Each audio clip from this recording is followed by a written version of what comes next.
Salut fraților, sunt Crețu și astăzi mergem să ne vedem cu Radu, AK Motorbike, ca să ieșim la o plimbare, iar după ne vom vedea cu Alex Montrei.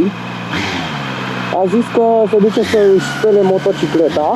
Fraților, în 3 minute spune că ajungem la locație unde o să ne vedem cu Radu ca să putem să ieșim. Mi-a zis unde ieșim, dar am uitat, sincer vă zic. Nu uitați fraților, dacă vă place videoclipul, apăsați butonul de like, subscribe și puteți să lăsați și un comentariu. Aș aprecia foarte mult. Salutare! Ce negru ești astăzi. Ce rasist ești astăzi.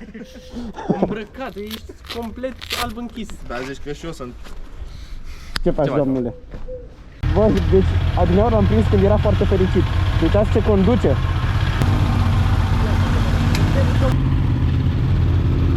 Salut! Încolo? A, să băgăm benzină.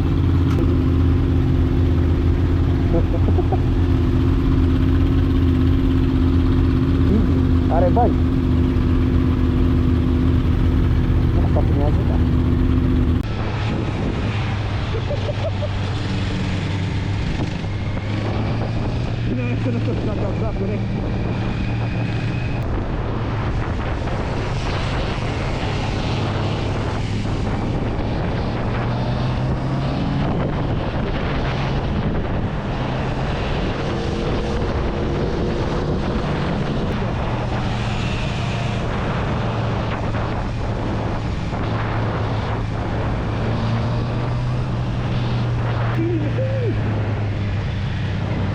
Era să dați mașina peste el.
Uitați și voi, fraților, pe ce drum a luat Radu. El n-are nicio treabă. Noi, care mai e Andrei cu CB-ul, ca al meu, și acolo mare VFR-ul. VFR-ul la domnul Viking. Ne împărțim acum în cer, zic că facem ritual satanic.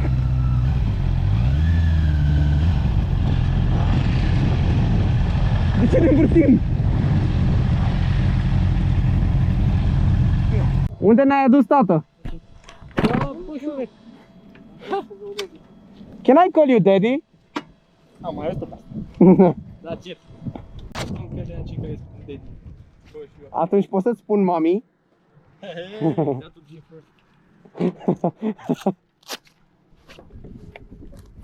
Deci gândiți-vă că el n-are nicio treabă cu asta, frate. Ce frumos mi-a place Radu. Păcat că mi intra besă. Ce ne zici, Radu? Ia zile ceva la urmăritori. Nem tudom. Ah.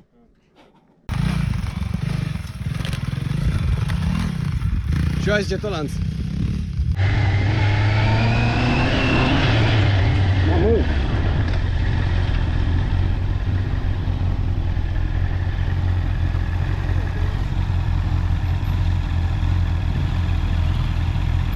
God damn!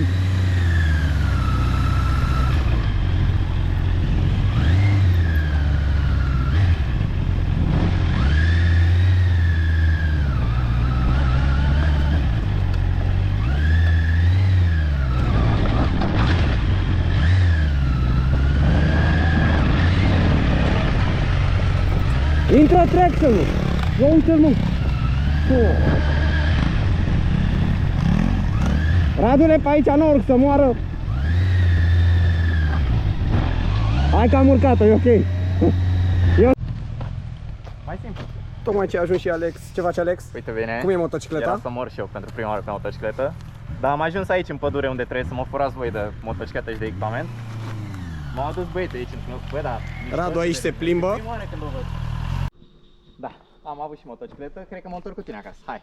Până se întoarce Radu. Hai că te iau pasager. Bă, sper că se întoarce Radu cu motocicleta, că a fost amuzant la început. Bun. Hai, vrei să-mi furi și mie motorul? Eu îți fur ție motocicleta. Dacă Hai să vezi și tu cum e să conduci cu ambreiaj. Da? Bă, nu știu dacă vreau. Nu vrei să vezi? Nu știu ce să zic. Ia. Bă, Uite, fii atent, tragi de ăsta eu nu știu ce e ăla. N-am... și faci așa. Dar fiți atenți ce cască miștoare crețul, ia, fă schema. Ia, încerc și eu. Ia. Aproape a mers. Fii atent, dă-i tare așa, dintr-o dată. Ia că vine. Se înapoiază, mă. Că nu-l văd pe o roată. Hai mă, că n-am rămas fără motocicletă sau... Dar fiți atenți ce cască miștoare.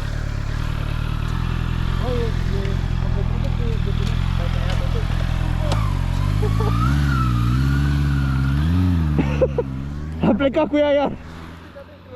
Bă, îl urmărește. Nu cred. Îl urmărește cu Fordul. A, și acolo face schemă, intră în motocicletă, mi-o dă pe jos și voi... Bun. Da, e fain. Dar, într-adevăr, traction control e specific Honda. Adică... La ce mai te uiți?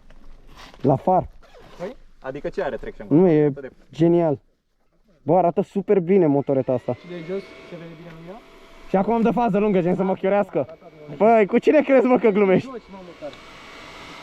Dar nu te orbește, să știi. Păi nu, că nu există rază, trebuie să lași la jos, chiar așa la jos. Ah! Ma! Da, mă, apreciez. Aici sunt. Păi, mă lași cu mâna așa? Te iubesc.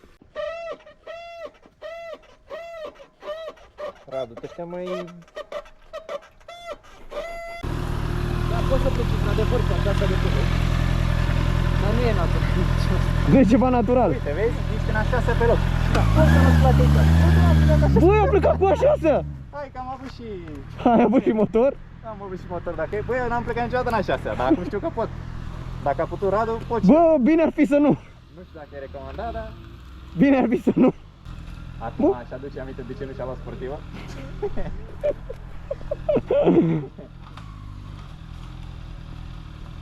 Uite, vezi, asta lucrețul acum mă întorcea dintr-o bucată, dar dacă nu mi-a plăcut naked-ul.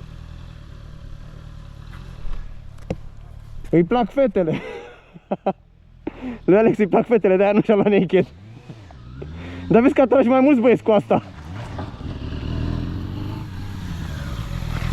Ce nu-ți place? Traction de Honda. Traction, sincer. Traction-ul, ți-am zis. Da, nu știu. Bă, mă faci pe vânt.